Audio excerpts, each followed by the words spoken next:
India TV YouTube channel को subscribe करें और बेल आइकन दबाएं। नमस्कार, मैं हूं अमित पालित और इस वक्त की बड़ी खबर। बंगाल में आज ममता बनर्जी की सबसे बड़ी अग्नि परीक्षा है। कोलकाता के भवानीपुर विधानसभा सीट पर उपचुनाव के लिए पिछले 3.5 घंटे से वोटिंग हो रही है और मुख्यमंत्री ममता बनर्जी के सामने बीजेपी की प्रियंका टिब्रीवाल है। वोटिंग के बीच बीजेपी की उम्मीदवार प्रियंका टिब्रीवाल ने टीएमसी और पश्चिम बंगाल पुलिस पर गंभीर आरोप लगाए। प्रियंका टिब्रीवाल ने टीएमसी पर बूथ कैप्चरिंग का आरोप लगाया। प्रियंका टिब्रीवाल का कहना है कि कल की ही बड़ी संख्या में भवानीपुर में टीएमसी ने दूसरे इलाकों से लोगों को बुलाया है जो फर्जी वोट डाल रहे हैं और वो लोग आज अलग अलग बूथों पर जाकर फर्जी वोट डाल रहे हैं। तो ये तस्वीरें आप देख रहे हैं प्रियंका टिब्रीवाल की है। बीजेपी उम्मीदवार है भवानीपुर सीट से और उन्होंने ममता बनर्जी को चैलेंज दिया है और उनका आरोप है कि जो टीएमसी है उसने बाहरी इलाकों से कई लोगों को बुलाया है, अब वो भवानीपुर में आके अलग अलग बूथों पर जाके फर्जी वोटिंग कर रहे हैं। प्रियंका टिब्रीवाल, इस वक्त क्या लग रहा है, वोटिंग परसेंटेज कैसा है और क्या? देखिए, ये अभी जस्ट शुरू हुआ है, इतने जल्दी बोलना बहुत मुश्किल है और अभी तो लोग उतरे ही नहीं है घरों से। अभी तो 2, 4, 5, 10 ऐसे करके वोट हुए अभी तक। लेकिन सुबह सुबह इनकी जो कोशिश रहती है बूथ जाम करने की, कई बूथों में इन्होंने कोशिश की है, तो बस अब यही है पब्लिक उतर के अच्छे से वोट करे। शिकायतें मिल रही हैं आपको? जहाँ मिल रही है वहाँ मैं जा रही हूँ, जहाँ मिल रही है। हाँ, 144 वायलेट किया जा रहा है अलग अलग जगहों पे। वो बिल्कुल किया जा रहा है। वो आप लोग रास्ते में देख लीजिए जाकर के, मैंने आपके कैमरे के माध्यम से दिखाया है। ये 144 का सीन नहीं हो सकता है। इस तरह से जिस तरह से झुंड पे झुंड लोग खड़े हैं, ये 144 नहीं हो सकता है। ये है प्रियंका टिब्रीवाल जो लगातार भवानीपुर में कैंपेनिंग कर रही हैं और आप देखिए अलग अलग जा रही हैं, बूथ पर सब कुछ जांच रही हैं। इनका आरोप है कि बूथ कैप्चर करने की कोशिश की जा रही है टीएमसी की तरफ से और इसीलिए वो पूरे भवानीपुर में अलग अलग जगह बूथ पर जाकर खुद ही निरीक्षण कर रही हैं। वीडियो जर्नलिस्ट सुजीत के साथ मनीष भट्टाचार्य, इंडिया टीवी, कोलकाता। और हमारे साथ मनीष भट्टाचार्य जुड़ गए हैं। मनीष, एक बात बताइए कि अब तक 3.5 घंटे से ज्यादा का हो चुका है वोटिंग का टाइम, तो किस तरह की वोटिंग हो रही है और दूसरा, आप जब घूम रहे थे तो क्या मूड नजर आ रहा है, क्योंकि 6 महीने पहले यहां से टीएमसी ने जीत हासिल की थी, अब क्या माहौल है? देखिए, बिल्कुल वोट परसेंटेज फिलहाल भवानीपुर में अभी बहुत ज़्यादा नहीं है। हमें रही बात मूड की, तो जो तमाम लोगों से हम बातचीत कर रहे हैं, हालांकि उनकी राय यही कि भवानीपुर में वो कह रहे हैं कि फुल फ्लैश दीदी है, दीदी के फेवर में ही सारी बातें हो रही हैं, कि दीदी के अलावा और कोई ऑप्शन नहीं है। तमाम बातें यहाँ पर लोग कर रहे हैं। लेकिन आपको ये भी ध्यान रखना होगा कि 2011 के बाद से जब यहाँ पर इलेक्शन हुआ है तो बीजेपी का वोट परसेंटेज जरूर बढ़ा है। और चूँकि ये गैर बंगाली इलाका है, यहाँ पर जो है मुस्लिम 20% हैं और गुजराती, मारवाड़ी और सिख ये कम्युनिटी रहती है। हिंदी भाषी लोग यहाँ पर ज़्यादा हैं, तो इस वजह से बीजेपी ने यहाँ पर फोकस भी किया है। हरदीप पुरी ने भी यहाँ पर कुछ दिन पहले दौरा किया था।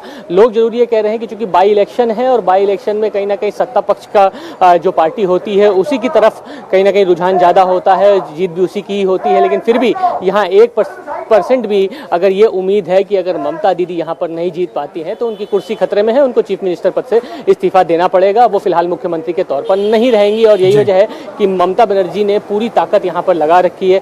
जिस जगह मैं मौजूद हूँ, अमित, सबसे पहले तो मैं आपको दिखाऊं कि देखिए यहाँ पर भीड़ जुट रही है। यहाँ पर तमाम जितने भी लोग हैं वो अपना मतदान करने के लिए यहाँ पर आ रहे हैं और यहाँ से महज कुछ ही दूरी पर ममता बनर्जी का घर है।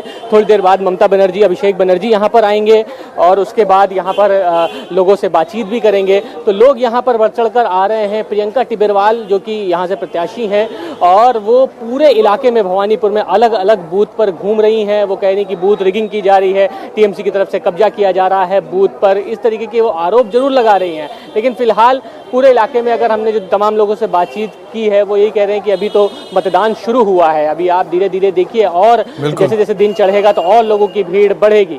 तो कुल मिलाकर इंतजार है कि अब ममता बनर्जी और अभिषेक बनर्जी यहाँ पर आएंगे और वोट कास्ट करेंगे। बिल्कुल, तो अभी थोड़ी देर बाद, जैसा कि मनीष बता रहे हैं कि जिस बूथ पर वो मौजूद है वहां पर ममता बनर्जी तो आएंगी, लेकिन ममता बनर्जी का एक आपको बता दें कि ट्रेंड है, वो जब भी वोटिंग करने जाती है कभी भी, तो वो शाम के वक्त जाती है। तो शाम के वक्त वो वोटिंग करने जाती है, जिस वक्त उनको लगता है कि थोड़ी वोटिंग कम हो रही है तो उस वक्त मैं जाऊं, जिससे कि जो वोटिंग परसेंटेज है बढ़ जाए। लेकिन अभिषेक बनर्जी हो सकता है कि उससे पहले करीब 11 बजे के आसपास जाके वोटिंग करे अपने परिवार के साथ। मनीष, आप नजर बनाए रखें, हम आपके पास लौटेंगे। बंगाल में ममता के भविष्य का फैसला हो रहा है। तो छत्तीसगढ़ में सियासी हलचल तेज है। छत्तीसगढ़ के 16 कांग्रेस विधायक दिल्ली पहुंचे और इसे लेकर कयास ये लगाया जा रहा है कि पंजाब और राजस्थान की तर्ज पर छत्तीसगढ़ में भी नेतृत्व परिवर्तन को लेकर कवायद शुरू हो सकती है। एक महीने में यह दूसरी बार है जब छत्तीसगढ़ के विधायक दलों का एक गुट वो आलाकमान से मुलाकात करने के लिए पहुंचा और अपनी बात रखने के लिए आया है। हालांकि दिल्ली पहुंचे विधायकों का तो कहना है कि आलाकमान से नेतृत्व परिवर्तन के सिलसिले में बात नहीं करने आए, दूसरे मुद्दों पर बात करने पहुंचे हैं। तो आपको बता दें कि आप जैसे पंजाब में देख रहे हैं कि सियासी हलचल हुआ, वहां पर किस तरह से सत्ता परिवर्तन कर दी गई, उसी तरह की सुबुगाहट राजस्थान में भी है और छत्तीसगढ़ में भी चल रही है।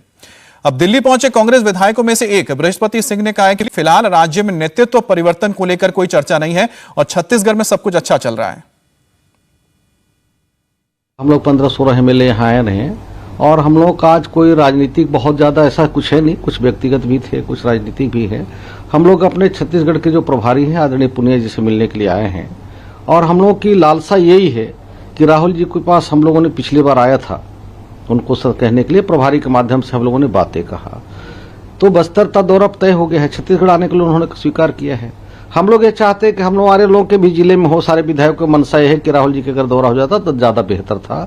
हम लोग हर लोग चाहते हैं कि हमारा बॉस हमारे जिले में दौरा करें, हम लोग क्या कर रहे हैं, अच्छा कर रहे हैं, क्योंकि सारे वाला सर 2 साल के बाद चुनाव है हम लोग का।